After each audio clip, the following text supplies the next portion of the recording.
আজি ইংৰাজী নৱবৰ্ষ 2024 পহিলা জানুৱাৰী ৰাজ্যৰ সকলো বনভোজস্থলীসমূহত বনভোজকাৰী দলসমূহৰ সমাগম দেখিবলৈ পোৱা গৈছে।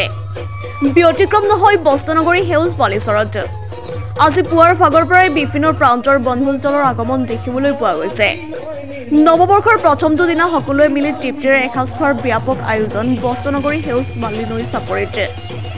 লগতে শুৱালকুছি নটৰাজ কলা কেন্দ্ৰৰ উদ্যোগত আৰু মহাবাহু ফাউণ্ডেশ্যনৰ সহযোগত শুৱালকুছি কলা উৎসৱ উদযাপন কৰা হৈছে।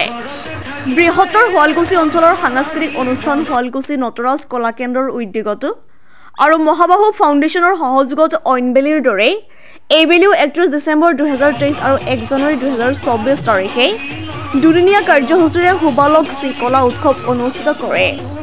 উক্ত অনুষ্ঠানৰ লগত সংগতি ৰাখি প্ৰদান কৰা হয় শুৱালকুছি কলা সন্মান, শুৱালকুছি গ্ৰাম্য সূৰ্য সন্মান আৰু শুৱালকুছি কলা শিৰোমণি সন্মান। ডক্টৰ শ্যামন্ত কলিতা সভাপতি আৰু গীতাঞ্জলি কলিতা সম্পাদিকা শুৱালকুছি কলা উৎসৱ উদযাপন সমিতিৰ তত্বাৱধানত অনুষ্ঠানটি সামৰণি পৰে। শুৱালকুছিৰ পৰা দীপাংকৰ ঠাকুৰীয়াৰ ৰিপৰ্ট দিছে 24x7। ইংৰাজী নৱবৰ্ষৰ আন্তৰিক শুভকামনা জ্ঞাপন কৰিছোঁ। আমি শুৱালকুছি 2011 চনৰ পৰা শুৱালকুছি কলা উৎসৱ অনুষ্ঠিত কৰি আহিছিলোঁ। আকৌ 2011 আৰু 16 আমি 5 বছৰ গেপ লাগি কৰিছিলোঁ। কিন্তু 2021 পৰা আমি এই অনুষ্ঠানটো আমি সম্পূৰ্ণৰূপে কৰি আহিছোঁ প্ৰত্যেক বছৰে।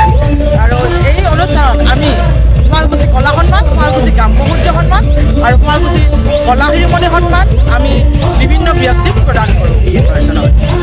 নৱবৰ্ষৰ শুভেচ্ছা থাকিলে আৰু প্ৰতি বছৰৰ দৰে আমি এবাৰো জানুৱাৰী 1 তাৰিখে শুৱালকুছি কলা উৎসৱ অনুষ্ঠিত কৰিছোঁ শুৱালকুছি বালিচৰৰ বাকৰিত।